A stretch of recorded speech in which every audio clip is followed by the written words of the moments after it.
Yes, okay, I'll try to speak a little louder. Let's see if that works. But yes, so you can always ask me anything and I'll try to explain it. Sometimes it's a little complicated and stuff, but that's okay. And there's no rush. We can do this in two parts if we need to, because there's a lot of content we could talk about that we don't necessarily need to, but yeah. Sometimes I'll talk about the physics, sometimes about the philosophy, or like how the physicists themselves thought. And there's a lot of different things, but it's really like laid back at the end of the day. If you see like an equation and you don't understand it at all, you can just turn off your brain and stuff. Yeah, and then also every equation has like the colors that I see in them when I look at them, because I have that thing where you see colors. So yeah, it'll hopefully help you like get some, and I can explain the colors as well when we get there. Yes.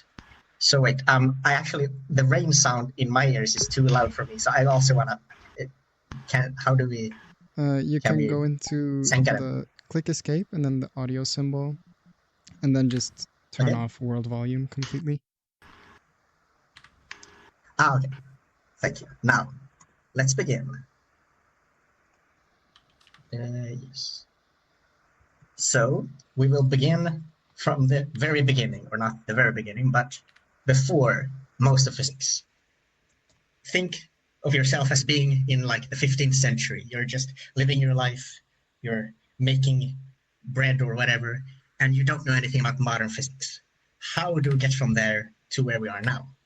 Well, first of all, most people thought about they thought the philosophy side, they thought a lot of like the Greeks, and they thought they were like the four elements on here in the normal world, and then maybe up in the sky there's this fifth element which is called ether. So the sky, according to that model, the sky and everything in the heavens is different from the earth, because here things are like messy and stuff happens randomly, but in the heavens things move like in circles and they're beautiful and perfect, which is called ether.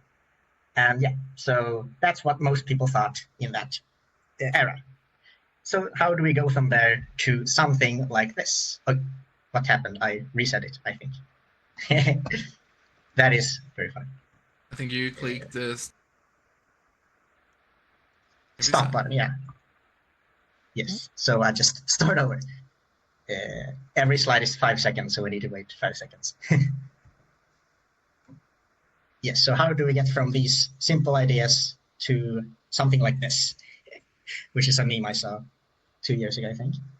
Well, in this, the framework I will use here is that we just fuck around and find out. That's what we do. We start in the 15th century and then we fuck around and find out, and we get something somewhere completely different. And in this way, we will come to explore these big words. And these are some of the big words that we're gonna look at, and we don't need to understand them. And I won't use them necessarily unless like I have explained them. And if you don't understand it, you can always ask me to explain more, because I think on the philosophy perspective, the words are also interesting to like explain what they mean and why we use those words instead of other words. Yes, so we have big words, and here are the biggest of all, the theories themselves. These are the theories we will look at in some detail. First, we have the first bucket, classical physics, which came first, and then quantum physics and Einstein physics. Those two came approximately at the same time in the 20th century. And so big words, but yeah, they'll hopefully mean something to you later on. And this quantum mechanics 2, as I like to call it sometimes, is quantum field theory, which is our best theory of the small things in the universe we have right now. And general relativity is the best theory we have on large scales, as you probably have heard said by many people in different ways. So let us start. We have the Greek philosophy, and we meet our first guy named Galileo Galilei. So this dude from Italy in the 1600s had some pretty interesting ideas. He was like, okay, I don't like this Aristotle guy. He has like these ideas, but they seem to not work. So he was like, oh, Aristotle is actually wrong about these things. For example, he saw a supernova and said, oh, wait, the heavens aren't perfect. they change. There's something happening, and it's complex, like here down on Earth. So already there, something is wrong, according to Aristotle at least. And then he like described the planets and stuff, and he also tried to measure the speed of light, but it was too fast, unfortunately for him. And also he came up with this word inertia, which is the thing about if you move, you won't stop moving without something happening to you. And also like the thing with like he dropped objects and saw that they all fall at the same rate. The classical thing is that he dropped them from the Leaning Tower of Pisa, but according to historians that might be just fake, but something like that at least. And also we had this big word, which is very interesting for physicists, which is called Galilean relativity, which says just that big words. All the speed is relative, no absolute rest. So, for example, if we look at the train up here and the two stick figures, then the person in the train, if they throw a ball, then measures the speed of the ball, then the observer outside will measure another speed for the ball, and that speed will be the speed of the train plus the speed of the ball inside, according to the first observer. That is Galilean relativity. That all speeds are like you just add them as you would expect to add them, and there is no, for that reason, since no matter which speed you move at, everything is like as you expect. Then you can't really say that any like frame, as we call them, is perfect. Like the the absolute rest, as in like you can't say that any one is like that. Now I'm standing still and everyone else is moving, because there is you hopefully get what I mean with that. And then down here we have one quote. So sometimes I show quotes from them, and he said, like, all truths are easy to understand once they're discovered. The point is to discover them. Ooh, interesting. So yeah, he did all of this beginning stuff, and then we come to the big guy, Isaac Newton. Woo! He invented calculus just by not understanding a math problem he was given. He was like, okay, I'll invent this new thing called calculus. And then he came up with this big idea about forces. And he said, everything, this built from the Galilean relativity idea, which is just, so it's a follow-up from that. So all changes away from straight motion are caused by forces. Always. That's what he says. And the first equation up here is exactly that. So red for me is a force, and the arrow on top is a vector, or like you can think of it as an arrow. So like you can have it in either, we have 3 dimensions in space, and so it can be in any direction. That's what the arrow means. And then we have the derivative in time, which is the t, and then mass is brown and speed is gray. You don't need to remember that, but I think it's cool. So that's the big thing he said. And also he found this thing called energy, which is the second equation. Here we have an integral of the force. So basically this is right now, this is the only thing that energy is. Energy is just this integral which depends on the force. For example, or like you can think of it like the integral is like an average of the force over a distance. The x is a distance.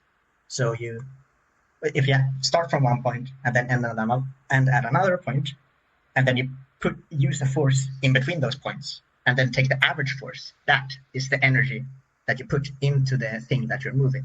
So energy is blue for me. And yeah, he also found that the gravity, this builds also on what Galileo said, which is that gravity is the same everywhere. Aristotle said that up in the heavens, things are different from here down on Earth, but Newton showed that, whoa, this third equation works everywhere, even up there. So maybe everything just follows the same set of rules everywhere, which was very groundbreaking at that time. So we have these 3 equations, which are very big in both physics and philosophy. And down here, we have some of the example forces that everyone has heard of, like magnetic forces, gravitational forces, friction, applied force, tension force, normal force. The last 2 are like how things hold together and don't collapse under like the pressure of the atmosphere and stuff. And yeah, basically, yes, everything that is causes a change in straight motion is a force. That's what you need to know. All of this is combined into one single phrase, Newtonian mechanics. So it's Newtonian because it's Newton, and mechanics means just like how things change from one time to another, like a mechanism. Yeah. So like you think of it like a clockwork, basically. So that's very cool, Isaac Newton. What was I? All right. The next slide is just like, okay, so we have the derivatives and the integrals. So like I said a little bit, for our purposes, just need to think of derivatives as changes and integrals as sums or averages. And yes, here is one last thing. He found energy, and he found that it's always conserved, as in like before a thing happens and after a thing happens, the energy is the same, the total energy in the entire universe or whatever you're looking at. And that's interesting, right? Because like what? Anything can happen as long as this one number is the same at all times. That's pretty weird. And yeah, then he defined total energy, which is E taught here, is the kinetic energy, which is from speed, plus potential energy, which is like stored in chemical bonds or in the gravitational potential or whatever, all this, everything that is not moving, basically. So this is all that energy is. There is nothing more. This is energy comes from forces. The average force you put into something is the same as the energy, and the total energy is everywhere constant at all times. And then we have these cool quotes. You can read them for yourself if you want first.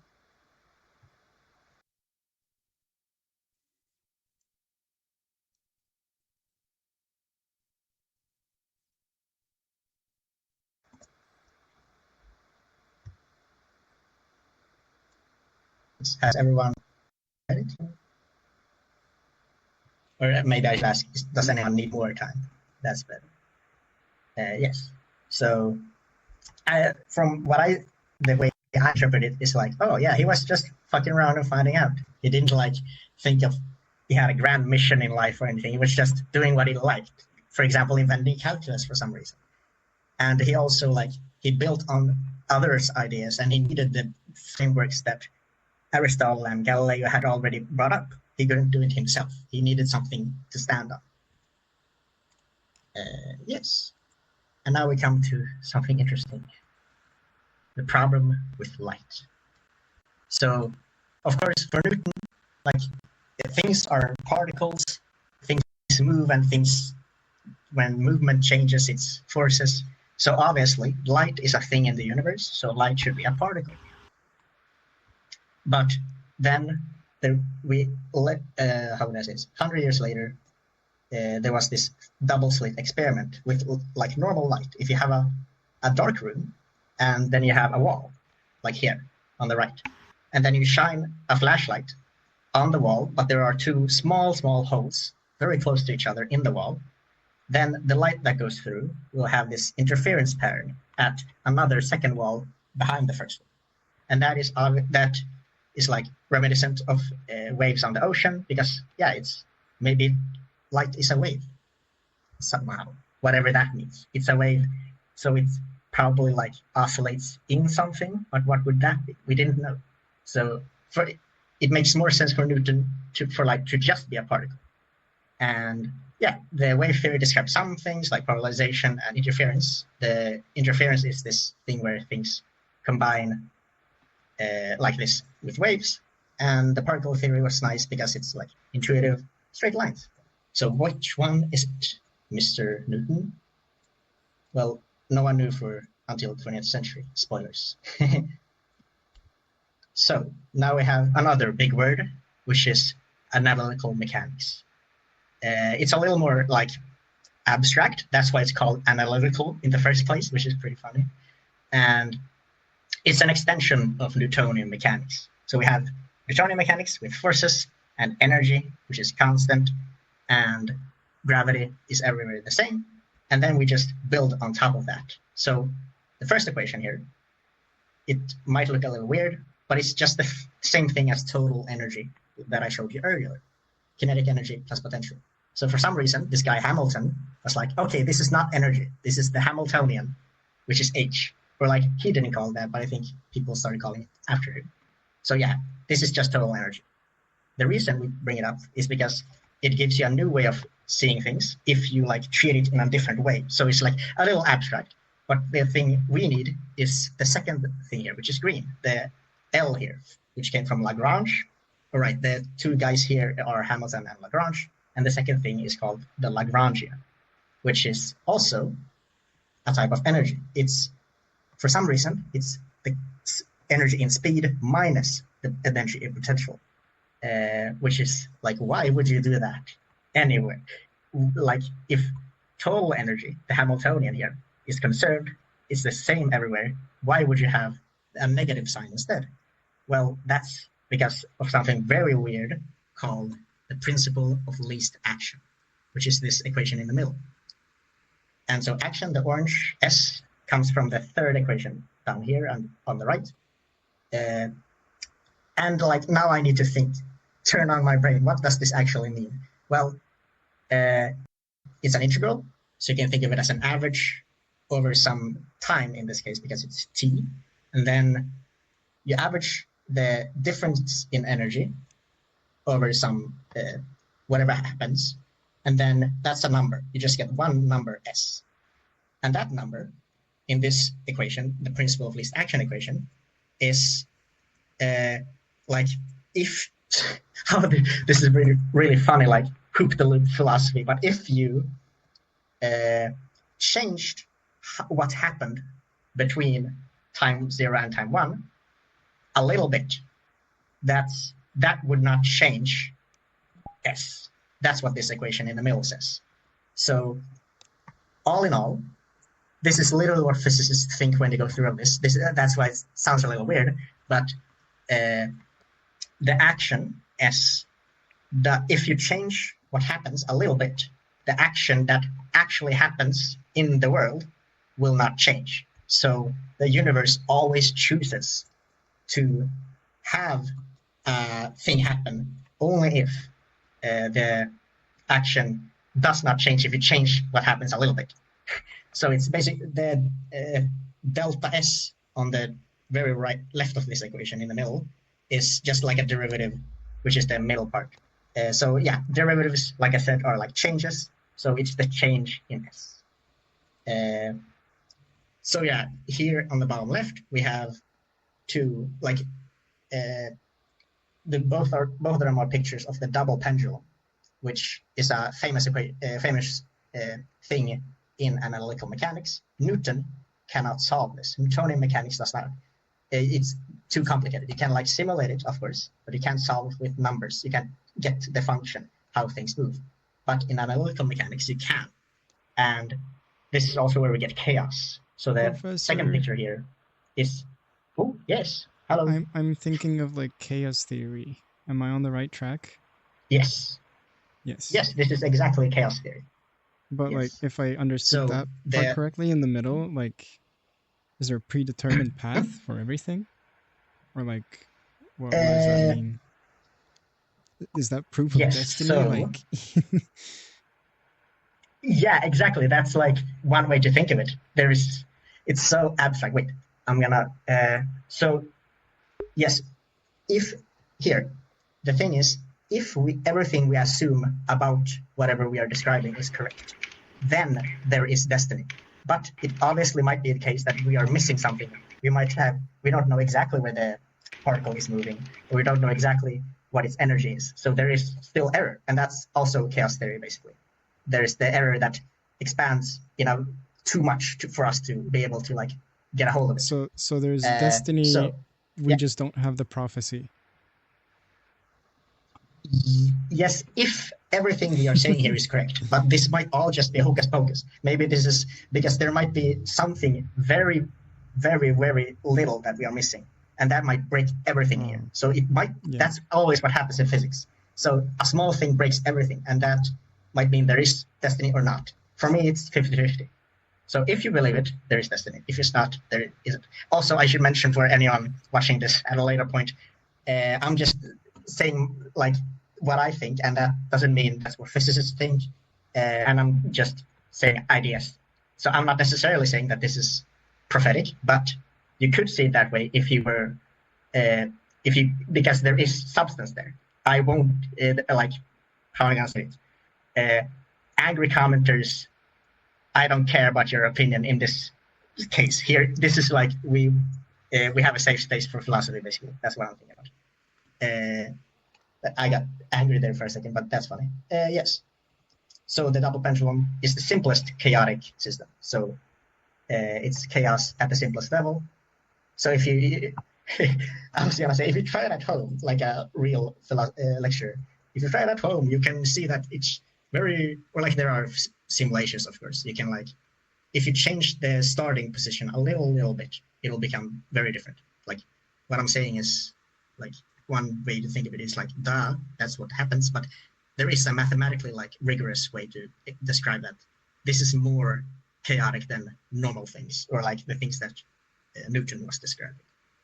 So yes, the big thing is Newton can describe a lot if we have forces and energy. Analytical mechanics is an extension where we can describe a little some other things in a very abstract way with this action and energy and principle of least action. So yeah, it's a principle because it's a law basically, and least action in the sense that like a derivative. If you have the derivative equals 0, then you can find the minimum or maximum of a function. So that's why we call it the least, because yeah, it's the minimum usually, but it can also be the maximum.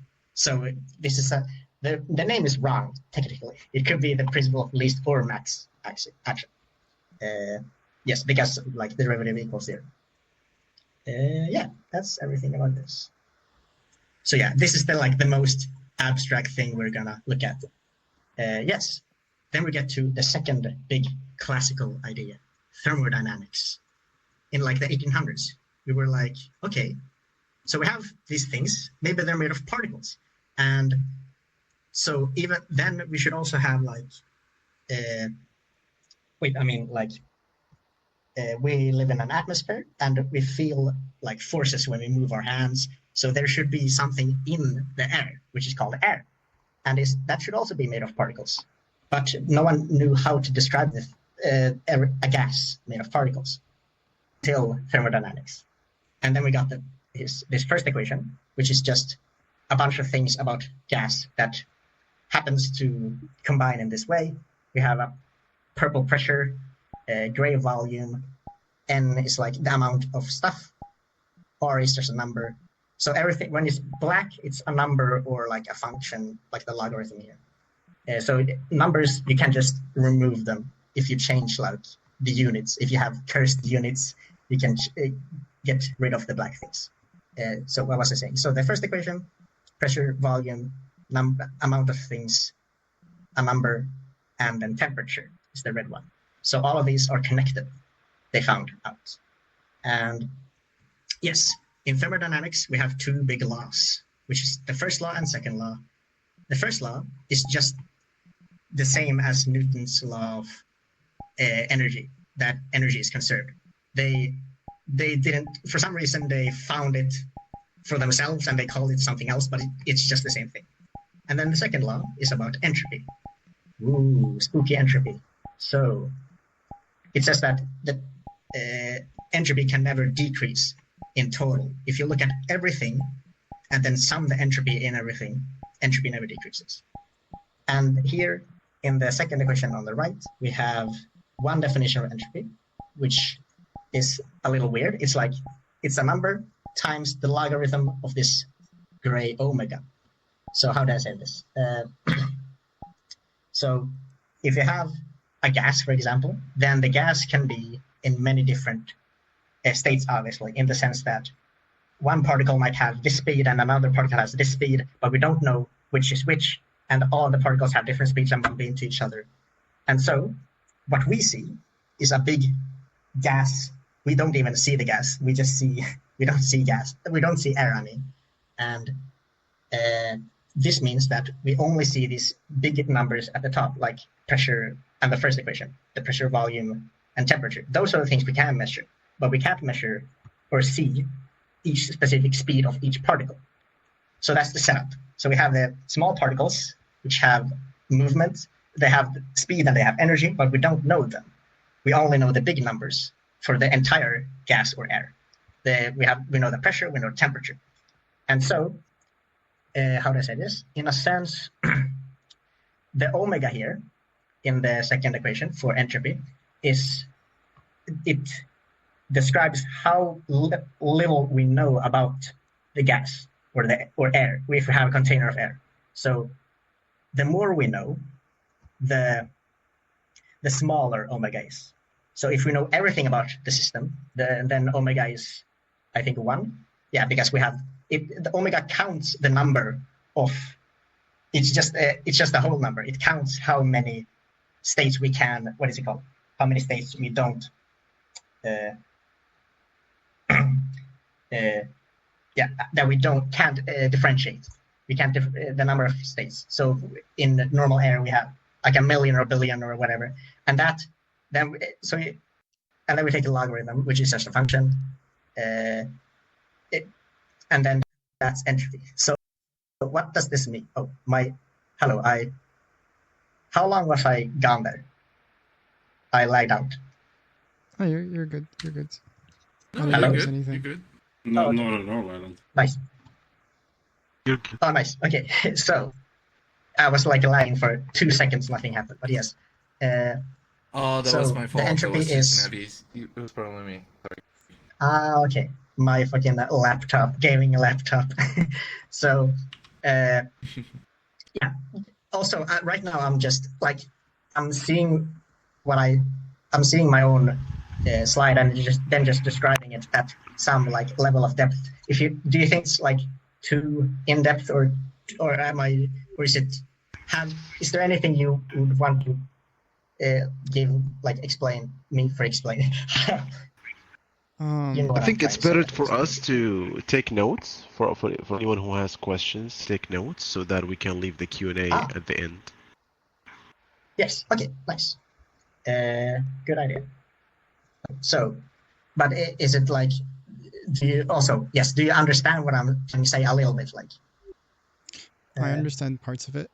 I don't understand everything. Yes, I don't know what an omega sign is, and I don't know what a logarithm is. But I'm understanding parts. I'm understanding as much more than I thought I would. Nice. Yes. So that's really good. So, how will I say this? So, the omega sign and the logarithm are exactly those things that are not important to understand what is happening. That's why I'm not explaining those things. So the things you're understanding, just like a footnote for you, the things that you are understanding are like the deep things, the things that all physicists understand, and the things that philosophers are also interested in. So like all of the rest is just how you try to put it in math, and that's a little. Physicists don't even like that part. So yeah, logarithm is just a function. That's what I'm saying here, and omega is just a symbol and stuff. The important part is what you are understanding. So yeah, so entropy. The entropy is basically then the amount of things you don't know about a thing, and that's one way of saying it. Another way is, of course, like disorder. Oh, now I'm moving around a little too much, but yeah, disorder. So yeah, how could you connect it to the thing I was just saying about the amount of things you don't know about a thing? So like you have the air, you have a container of air, and you don't know what the particles are doing inside. You only know the pressure or the total pressure or the total temperature and stuff. So how is that disorder? Well, how? So do you have any ideas? How would you connect those things? Do you have any light bulbs in your head? Disorder. No. Well. No idea. Wait, let me think about it for a second.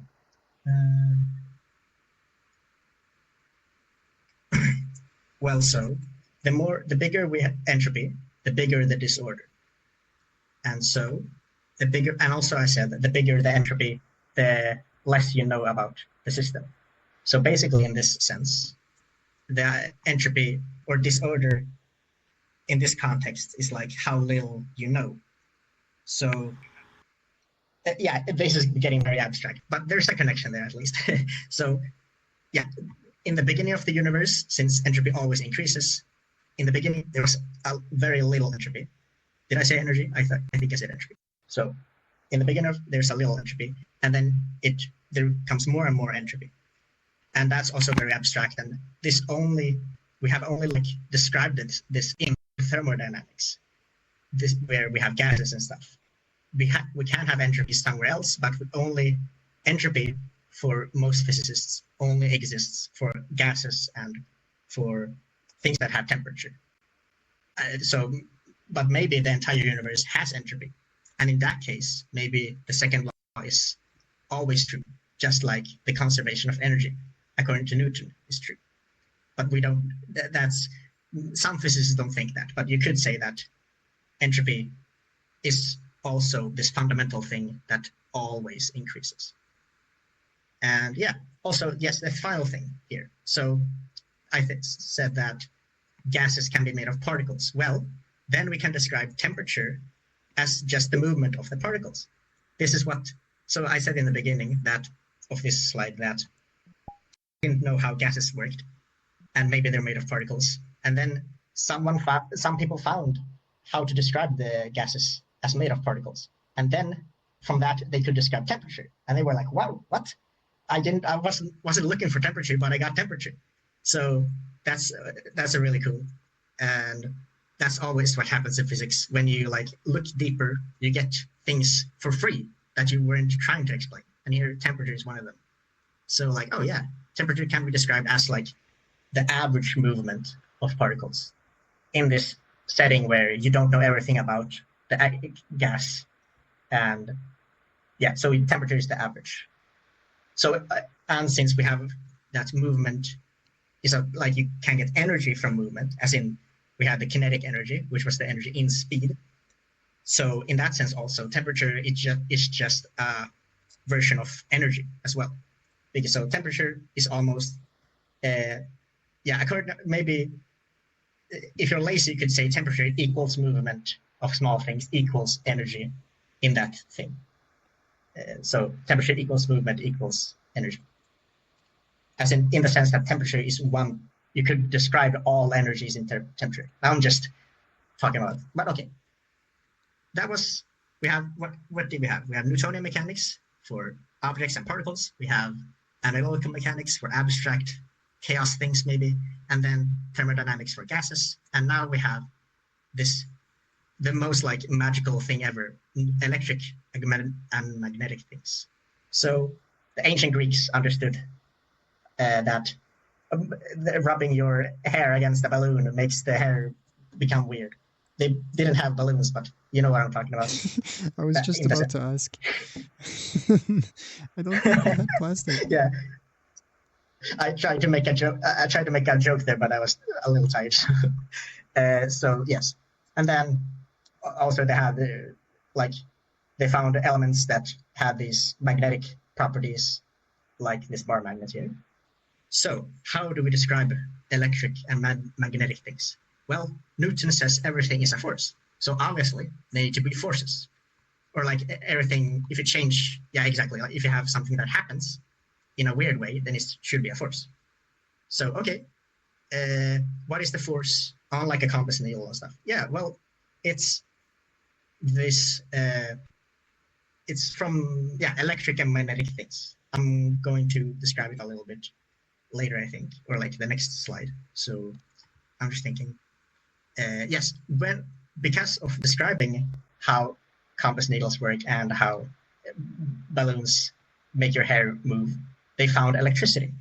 They were like, okay, so we have these forces, and these forces, if we use them in the right way, we can control these charged things, these electrons, and they can hop around in a specific way, and then we can move around these electrons, and then we get electricity. That's how. So the only reason we found electricity was because we understood these two forces, electric and magnetic. And so, yes, now we get to the big word, fields. So, to this, you can have a force, a magnetic or electric force, on an object, or you can have a more abstract version of this thing, an abstract version of forces, that is, which is a field. And so, forget about all of the things I said. A field is only this thing. A field is something that has one value at each point in space. I'll repeat myself. A field is something that has one value at each point in space, or time if you want to have different times. But so, for example, temperature can be a field. We have one temperature at each point on the Earth's surface, and so anything. So yeah, so temperature is one example, and we can also have that at each point we have something more complicated, like a vector or something even more complicated. And so the key idea is that at each point we have the same type of thing, and we can compare them, vectors or numbers. And that's a field. So a field in here, electric and magnetic forces. Then we have, my brain is getting a little tired, so I think, do you think I should, as in, if I'm getting a little tired, maybe you're getting a little tired, so maybe I should just not go just as much into the details, or what do you think? I think it's... we can focus on the history of it. Wait, one at a time. Nemo, first.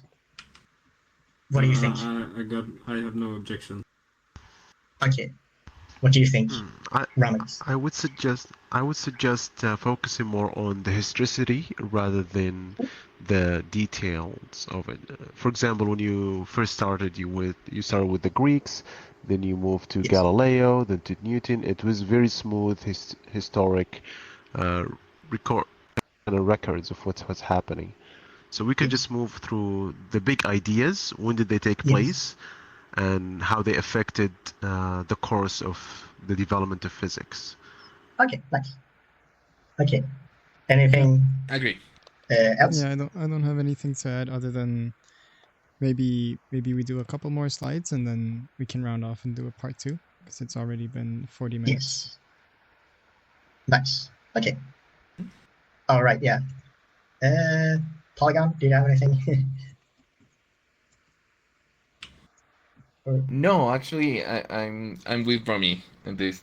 There's a lot of details that are slipping my mind, and yes, exactly. Okay. I would love to learn a little bit more of how these concepts have evolved into actual practical things, and yeah.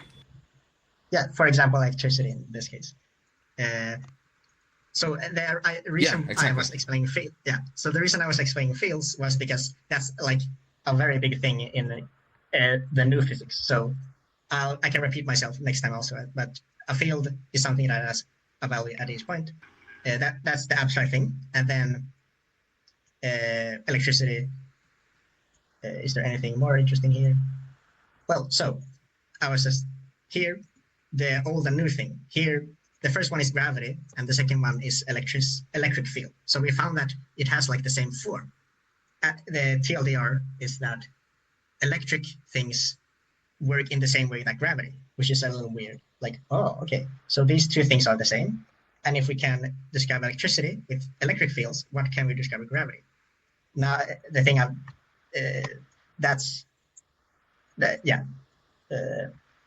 okay, wait. I just need to think for a second. Well, yeah, so down here, that's just the force.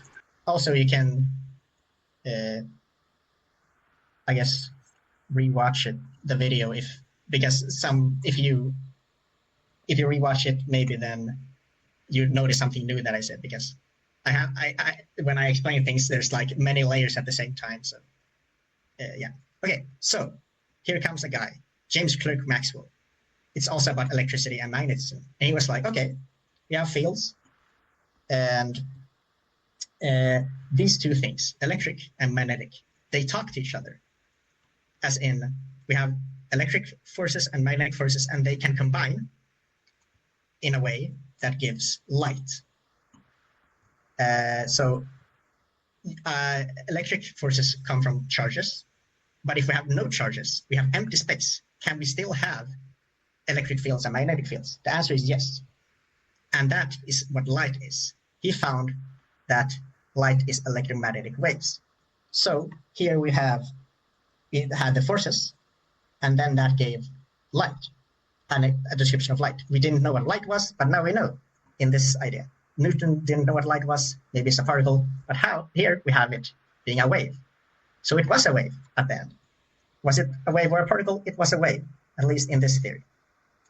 And yeah, so we got a light for free. Okay, all right. So why do we believe, or as in, why would we trust Maxwell when he says that this is light? Well, because he calculated the speed, and that speed is a constant, a c, and that is the speed of light. And we, at this point in the 1850s, we knew the speed of light. So okay, so we have a thing moving at the speed of light, so it's light, right? And yeah, we believe that is light. So yeah, light is in essence a wave in the electromagnetic field, as in we have electric field and magnetic field, and they both vibrate together in a very specific way. And yeah, and different types of light are different frequencies of this wave. And so this guy, Maxwell, said, thoroughly conscious ignorance is the prelude to every real advance in science. That's really abstract, so who cares? Okay, so are we done? What more would we want to care or understand about the world? We have these mechanical things. It's like the entire universe is like a clock. If you know every part, we know how everything moves. Maybe we don't know exactly how this particle moves because we haven't measured it precisely enough. But everything is like a clock. You have movement, you have gravity from Newton, and temperature is the average movement of particles. And we know that everything is made of particles. That's also a different thing. Aristotle and the ancient Greeks didn't know if matter had the smallest element, or if it was something else. Maybe it's continuous and not a point, as in particles. Particles are points in this case. So we had described matter as points, and we have light for some reason, and also we described magnets and electricity. So when we look at all of these things, this is basically the entire universe, right? We have everything. Why would we want anything more? Do you have any guesses for why we would want anything more? I'm just thinking about if you were to explain a room, if you were to explain the space with all of these things, you would explain everything that is not of interest to what's actually going on. But I can't think of another one physical right now. I don't know.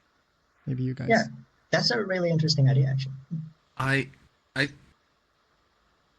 I think this is great for describing things here on Earth, on how everything works here in the media experiences.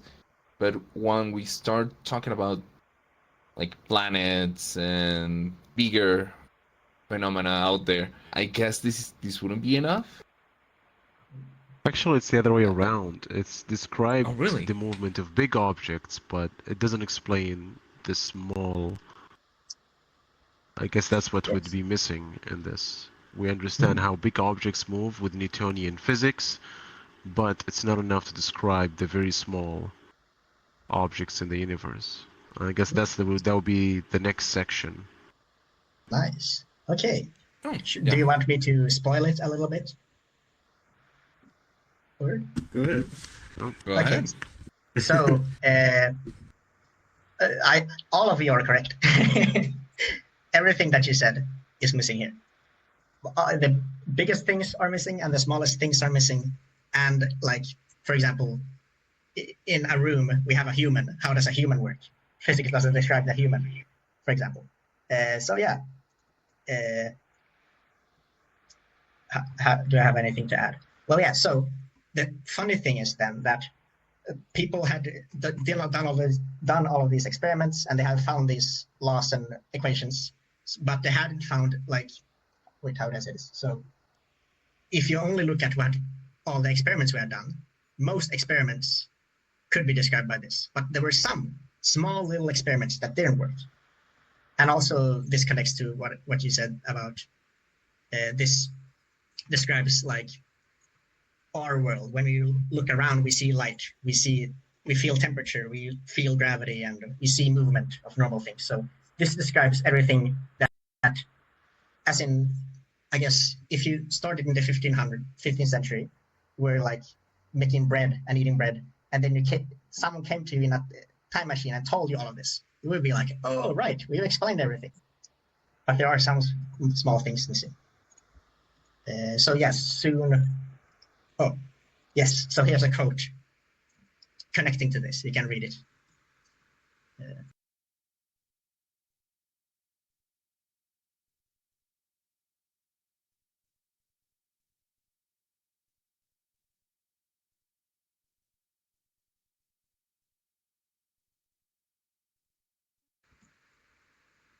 Yes. So what he's saying is basically, yeah, we have everything. Why would we not want anything else? And so this guy, Max Planck, who's named after or his name is in the Planck length, the smallest unit length, and all of these Planck things. So when he entered the scene, well, physics is like geometry. We know everything. But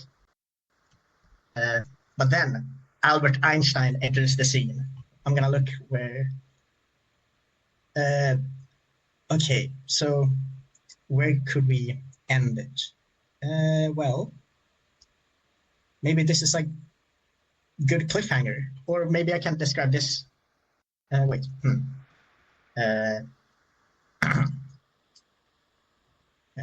Do you want to know what Albert Einstein said at the start? I think we just read this slide and then it's a cliffhanger. I think it's very good. Like we leave off with starting the physics of the 20th century. Exactly. You can read it.